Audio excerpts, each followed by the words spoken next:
All right, so today we're diving into something pretty major. Could South Africa be looking at a whole new way of voting? You sent over some really interesting stuff, a policy discussion document from the Electoral Commission of South Africa, and it gets into this whole idea of electronic voting, e-voting. Yeah, it's a deep dive into a complicated topic. Brings up some big questions about how a modern democracy should be updating how it runs elections. For sure. So what we're trying to do today isn't to decide if e-voting is the answer to everything or if it's a disaster waiting to happen. We really want to break down what this document lays out for you. So what are the key things we're going to look at to give you a clearer picture of e-voting in South Africa? What does it look like here? We'll start with the basics. What is e-voting as this document defines it? We'll look at the different ways it can work. Then we'll take a look around the world, see who's tried it out, what went well and what didn't. From there, we'll focus on the specific things South Africa has to think about if it's going down this road. And lastly, we'll touch on what the public seems to think about the whole idea. Yeah, our goal is to really pull out those core insights, the must-know stuff from these sources, so you come away with a solid grasp of both the promise and the potential downsides of e-voting in South Africa. And we'll do it without getting lost in all the tech jargon. How does that sound? Sounds good. Let's jump right in with the most basic question. What are we even talking about when we say e-voting? Right. So the document outlines two main ways this could work. First, we have poll site voting. Yeah. This one's interesting because you still go to a physical voting station just like you do now, but instead of those paper ballots, you'd use electronic systems to actually cast your vote and have it counted. And a big part of this is biometric identity verification. It's like a high-tech way of making sure it's really you casting that ballot. It's kind of cool how it's trying to mix the traditional way of voting in person with the potential benefits of technology all within that secure environment. Exactly. The second type is internet or online voting. They call it iVoting. This one's a bigger change. You cast your vote from anywhere you are using your computer or your smartphone connected to the internet. Think of it like online banking, but instead of moving money, you're making your choice, your democratic choice. And of course, the actual tech, the nuts and bolts of these two approaches, those are quite different. Yeah, definitely. The document uses a few different terms. For poll site voting, there's electronic voting machines, or EVMs. These are basically devices built just for voting. Then there's direct recording equipment, or DRE, often using a touchscreen. And another one is precinct count optical scan, or PCOS.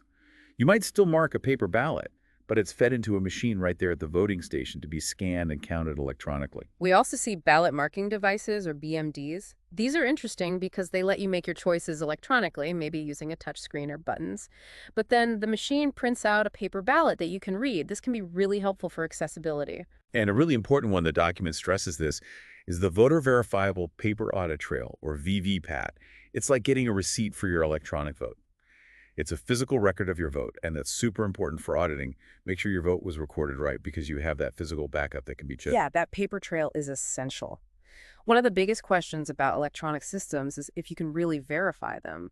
The VVPAT solves that by giving you that physical proof that can be used for independent audits. It really builds trust in the accuracy of the electronic count. To see how this could work in South Africa, it's helpful to look at other countries that have already tried this. Totally. Let's look at the global picture of e-voting. The document takes us through countries that have tried different e-voting systems, showing us what worked and what didn't. Starting with poll site e-voting, India is a really big example. They've been using EVMs nationwide since 2002. Their huge population and the challenges of using paper ballots were big reasons for the switch. What's interesting about India is that people really trusted the system at first. But as the document says, over time, some security concerns popped up, which led to them using the VVPAT system for that extra layer of verification. It shows that even when e-voting works well, you got to keep adapting and pay attention to public trust. And another thing about India is that they didn't just buy any old EVMs. They were made by their own companies specifically for their needs. Things like working without constant power and supporting many different languages. That's important for South Africa, too, with our many languages and different levels of infrastructure around the country. Yeah, the local context really shapes how the technology is used. Then there's Brazil. They started using their EVM called URNA back in 1996. Their reasons were similar to India's a massive number of voters, issues with illiteracy, and wanting to stop voter fraud. And Brazil has definitely seen benefits in how efficient things are. The document talks about how much faster they can count votes now, which is a big plus. They also had some similar challenges to South Africa, like multiple languages, different literacy levels, and the difference between cities and rural areas. So their experience is really relevant to us. Now, the Philippines, they started using the PCOS system across the country in 2010 after trying it out in some areas. They've kept using electronic voting with Smartmatic machines in recent elections. And the document highlights how important it is to have independent observers involved in testing these systems before they're used. But the Philippines also shows us some potential problems.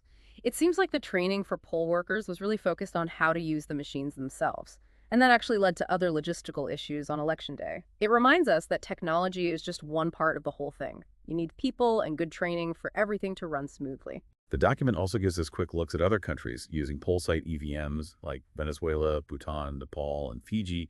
Venezuela's experience is a cautionary tale. Trust issues there led to a ton of manual recounts of the paper trail, which made elections way more expensive. Bhutan, like India, really focused on making their EVMs easy to use and able to work off grids. Nepal's first try actually failed because their EVMs couldn't handle the huge number of candidates in some races, which shows how important testing is. And Fiji's been piloting e-voting, adding to what we can learn. These examples really show that there's no one perfect solution for everyone. The specific situation of each country matters a lot. Totally.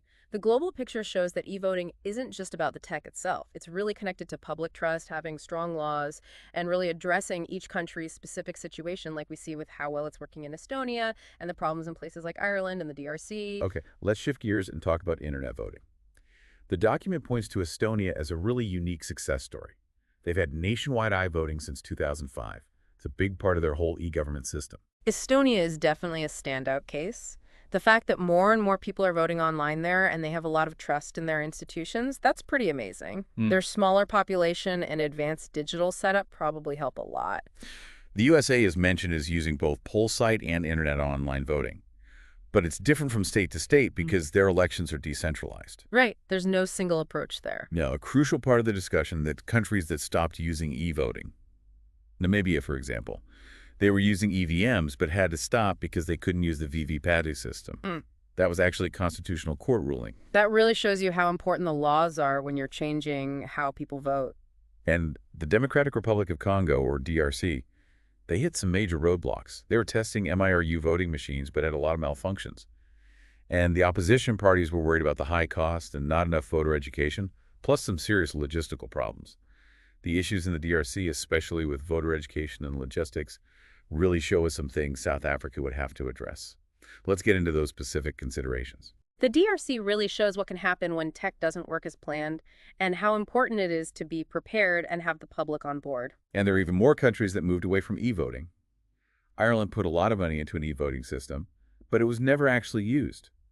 People didn't trust it because they felt it wasn't transparent. Germany's constitutional court had concerns about being able to verify electronic votes. The Netherlands stopped using e-voting because of security flaws. Norway stopped their pilot programs because of security fears, too. And Peru had financial problems after some initial tests. Ireland losing all that money on a system they never even used really shows the risks right. One wrong move could cost a lot of money and damage trust. Yeah, those examples are just as important as the success stories. They highlight what can go wrong and how important it is to address public trust, security, and costs. Okay, so with all that in mind, let's focus on South Africa. The document lists some key things that would need to be tackled if we were to use e-voting here. First one is our laws. Right now, our laws say we have to use paper ballots. So any move to e-voting would mean changing those laws. And it's interesting that just recently, parts of a bill that would have given the IEC a lot of power to change voting methods without Parliament's approval were rejected. People were worried about the process not being transparent enough. This shows how important it is to have a clear and open process when making laws about voting. Any big changes need to be carefully examined and debated in Parliament. Absolutely. Another big thing is public education. The survey in the document is pretty telling. Around 63% of South Africans said they didn't know much or anything about e-voting. But here's the key point. 83% said they'd trust e-voting more if they had more information about it. This means people aren't against the idea, they just need clear information. Exactly.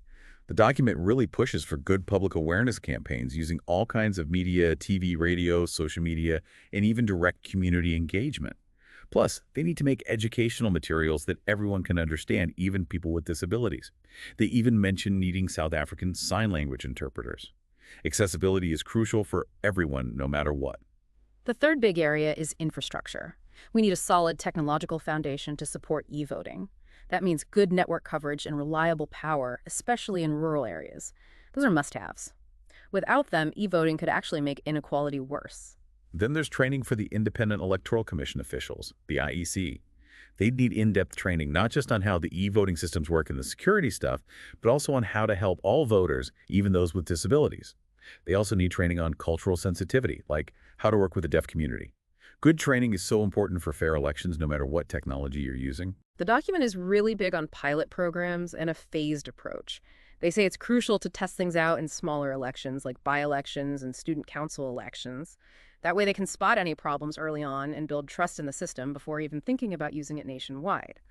They even suggest maybe running both electronic and paper voting at first. This step-by-step approach lets you learn and make changes as you go, reducing the risks of a sudden big shift. Public trust is a major challenge. People are skeptical, and that's understandable. The document says you got to be upfront about the security measures and privacy protections that will be in place. They even compare it to how comfortable people are with online banking now. But they also acknowledge that people already have concerns about trusting the government itself. The document suggests finding ways to build that trust, like getting different groups involved in independent audits of the e-voting systems. Trust is at the heart of any democracy. If people don't trust the system, the whole legitimacy of elections can be questioned. Right. And then there's the digital divide, the unequal access to the internet and different levels of digital skills, especially between urban and rural areas. There are concerns that e-voting, without addressing this, could hurt people who are already struggling financially. It's a big issue about fairness. We have to make sure e-voting doesn't make it harder for anyone to participate. Of course, cybersecurity is a huge concern whenever you're talking about electronic systems. You need strong and constantly updated cybersecurity measures to stop hacking and data breaches. The document even mentions things like blockchain and biometric authentication as ways to improve security. And they can't emphasize enough the importance of constantly improving security protocols and making sure the public knows their data is protected. In a world that's becoming more digital every day, protecting election data is essential. And then there's the cost. The money needed to set up e-voting systems, the public awareness campaigns, and the ongoing maintenance. That's a big concern for people. Wow. 88% said the IEC should thoroughly look into the costs. The DRC's opposition said their e-voting was 3 times more expensive than paper voting, so the financial side needs to be carefully considered and explained to the public. Okay, so what are the goals of e-voting, according to the document? And how do people in South Africa feel about those goals?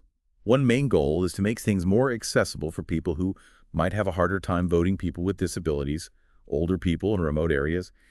They're talking about things like larger fonts, audio interfaces, braille, and support for different languages. But it's interesting that people aren't totally sure if e-voting will actually be better for people with less education or older people. This just shows how complex this is. While e-voting could make things more accessible for some, it could be harder for others if it's not done right with support and training. Another big goal is to make the whole process more efficient. Faster vote counting and fewer mistakes. The public seems to think the IEC could do e-voting well to make things more efficient, but they're still worried about security and reliability compared to paper ballots. This balance between efficiency and security is a constant theme. They also want to get more people to vote, especially younger people who might not be that into traditional paper voting. It's interesting that a lot of people, about 79%, said they'd be more likely to vote if they could do it electronically. That's a good sign. It could mean getting people involved who don't usually vote. And of course, a crucial goal is to keep elections secure and fair. But as we've talked about, skepticism from the public and worries about cybersecurity are big challenges. They really need to have strong audit trails like the VVP system we discussed, and everything needs to be transparent. For e-voting to work in the long run, it needs to be secure, and people need to believe that it's secure. So what does the document recommend doing next? First, they say to create a special electronic voting task team with people from all kinds of backgrounds.